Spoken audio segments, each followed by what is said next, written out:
So one of the like debates that's been going around, of course, for like 2 years, 3 years at this point, is how much is GTA 6 going to cost? And people think that Strauss Zelnick, the CEO of Take-Two Interactive, parent company of the publisher or parent company of Rockstar, they think he slipped up in this interview he did on the Game Business with Mr. Dring, I believe is his name.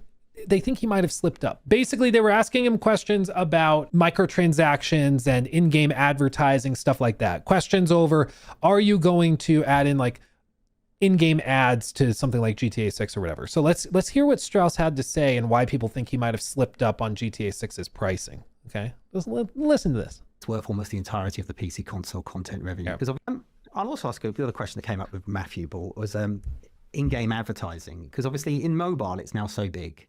It's worth almost the entirety of the PC console content revenue combined. But given that trend and the success you've had with ads and through your mobile games, through Zynga, do you see an opportunity for advertising within the PC and console space?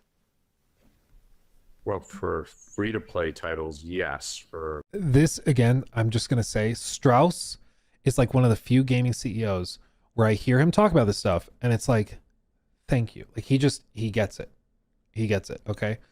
So just wait. You can maybe point to other things that he's done with like NBA 2K, but I'll let him answer. But like, you're going to hear him immediately distinguish between free to play and premium games and how you have to treat them differently.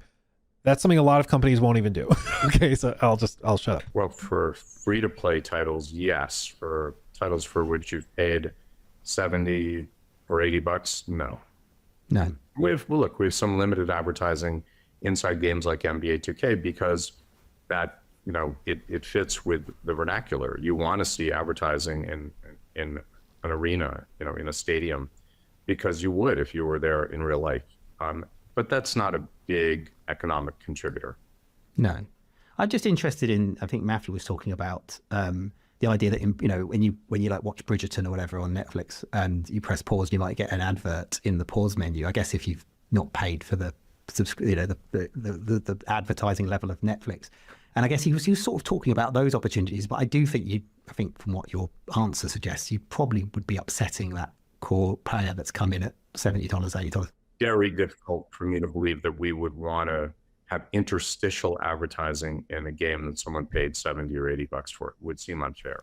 People have taken that and concluded that he's suggesting GTA 6 is probably between $70 and $80, probably closer to 80 if he said 80, because the only other example of like an $80 game is like Mario Kart, I'm gonna be real. I think that you can read this either which way. Okay, for me, I think he's talking about premium price games. You could point to like 80 being the starting price is what he's referring to.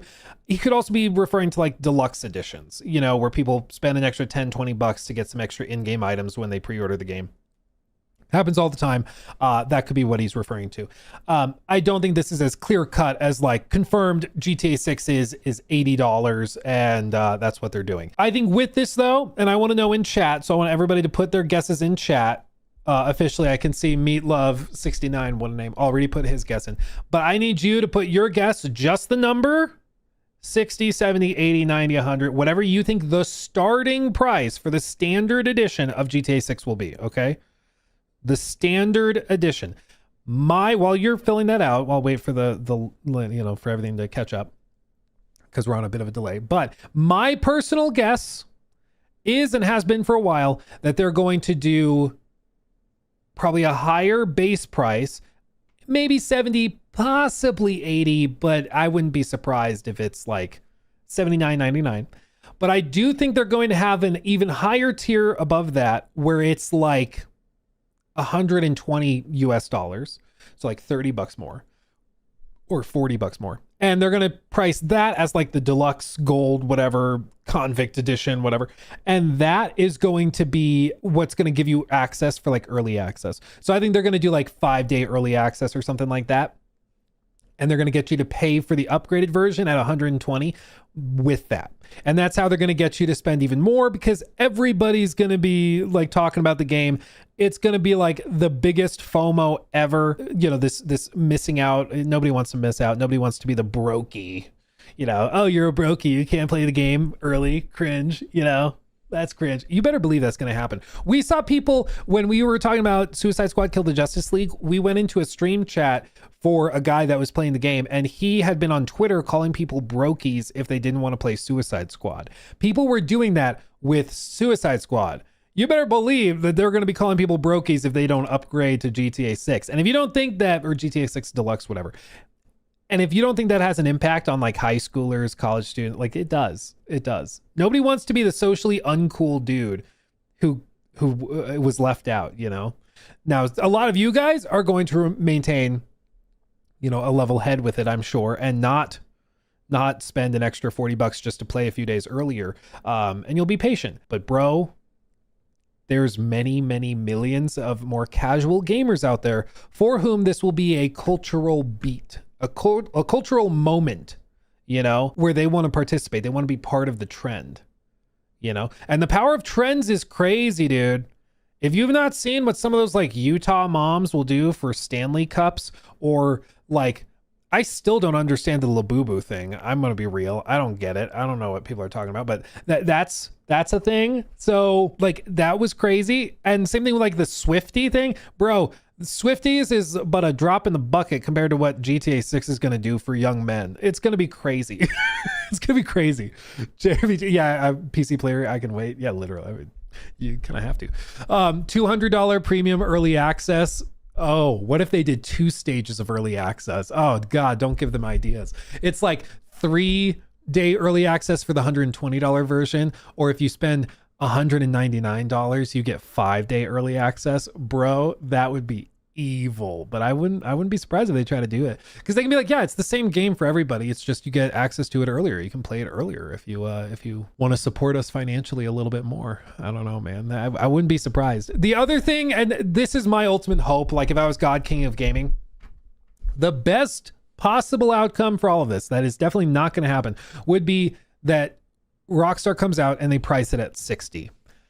It would be so freaking cool, because it would be the instant reset for the industry of like, if anything could charge $80 for the standard, it would be GTA 6, and people would go along with it and be like, yeah, well, it's GTA 6. But if they came out and priced it at $60, it would be the ultimate reset. $70 games would now be widely mocked and nobody would take it seriously, because like, dude, GTA 6 costs $60. Come on.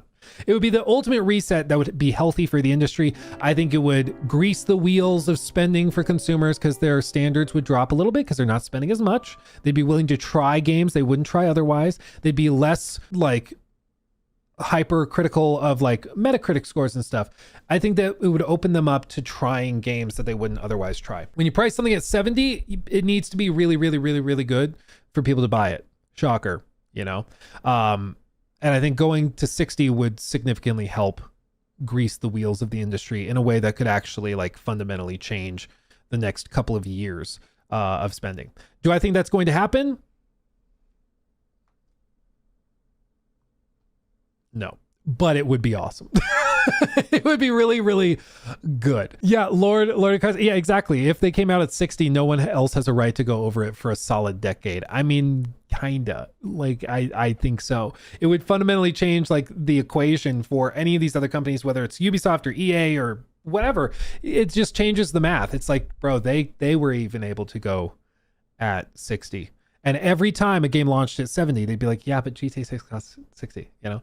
I think to a lesser extent, launching it at 70 would do the same thing, because anytime another game launches at 70, people are keeping in mind GTA 6. So they're like, if it's not as big and massive and high production value as GTA 6, then it's not, you know, I don't think it's worth that. You know, I think that would also achieve the same end to a lesser extent. But I think if Strauss were to come along and price it at like 60, it would be the ultimate like double middle finger to the industry, to just be like, yeah, we're going to do whatever we want. I don't think he's going to do that, because I think like realistically, if they sell 10 million copies in the first day, you know, with it priced at 6 or 60, I think raising the price to 70, they still sell 1 million or 10 million copies. I don't think that the number of sales really changes that much from 60 to 70. So why not get an extra, whatever that is, 13% revenue out of people, you know? Why not? You think it's 60 for standard, 140 for early access, bro?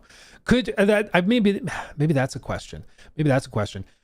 If they priced it with early access, because I think some people will be pissy if there's early access. If it's like $80 and then early access is another 40 or something, I think that would still tick people off. But if they were to do the early access thing with like a discounted standard edition at like 60, that could really be interesting. Will less people buy it if it's 80 versus 70? I think going from 70 to 80, the number does drop a little bit.